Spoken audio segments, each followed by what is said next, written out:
ทุกคนเมื่อนี่เฮาลงคลิปอันป่าฟรีอยู่อเมริกาบ่อันนี้นี่คือป่าที่เฮาเอามาเนาะคนอยู่อเมริกาบ่กินแต่ว่าคนลาวพวกเฮาก็เอาทุกอย่างเนาะกินทุกอย่างละทุกคนละนี่เนี่ยพอเฮาเฮ็ดซินลอดใช่บ่มันเป็นแต่แซ่บใดหลายคนมาคอมเมนต์ว่ามันบ่สะอาดบ่มันมีธาตุสารเคมีหลายมันกินของอยู่ใต้น้ำลึกแล้วมันบ่สะอาดสินะแล้วก็ก้างหลายสินะแต่ว่าเบิ่งซอยออกมาเป็นซีนเป็นตอนถ้าว่ามันก็โอเคได้มันบ่ได้มีกระดูกหลายแล้วมื้อเช้านี่นะพอเฮาลองเฮ็ดแกงเบิ่งเฮาก็กินแซ่บดี แซ่บดีกินได้เห็นบ่เบิ่งแล้วซีนมันคืออันมันหลายๆมันหลายๆคืออันก็หยังป่าบ่เป็นป่าซาบะป่าอันมากุโระหนาของญี่ปุ่นซูชิเห็นบ่แบบเป็นแดงๆซั่นแหละนี่พอเห็นบ่ก็หลายนะตากไว้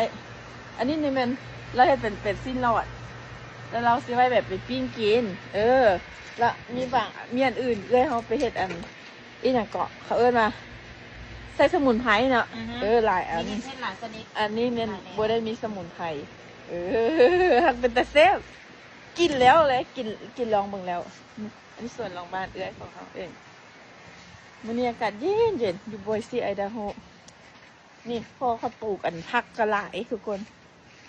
เรามาอยู่นี่3 เดือนไปแล้วเหงาเนาะว่าเอาผักมาให้เราปลูกกับปลูกแต่ละมือกับมาโฮกสวนเพื่อนต้นมะเขือต้นมะเลนต้นนี่ต้นมะแอปเปิ้ลมีหลายต้นอยู่นะแล้วก็ดอกไม้เพิ่นมาโฮกทุกมื้อนี่นะแอปเปิ้ลก็เป็นมากนี่แล้วก็ดอกไม้เด้นี่ก็มะแอปเปิ้ลใช่ปะมะแอปเปิ้ล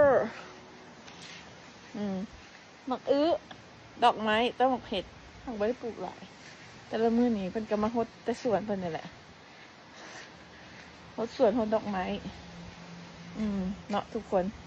อยากบอกว่าป่าที่เขาว่าบ่สะอาดบ่แซ่บนะเฮากินเบิ่งก็แซ่บดีแต่อาจสิมีสารเคมีคือเขาว่าแท้หรือบ่เฮาก็บ่ฮู้อยู่แล้วก็กินหลายแนวก็กินอันนี้ก็สิบ่ตายดอกหากบ่กินหลายนะทุกคนนั่นแหละ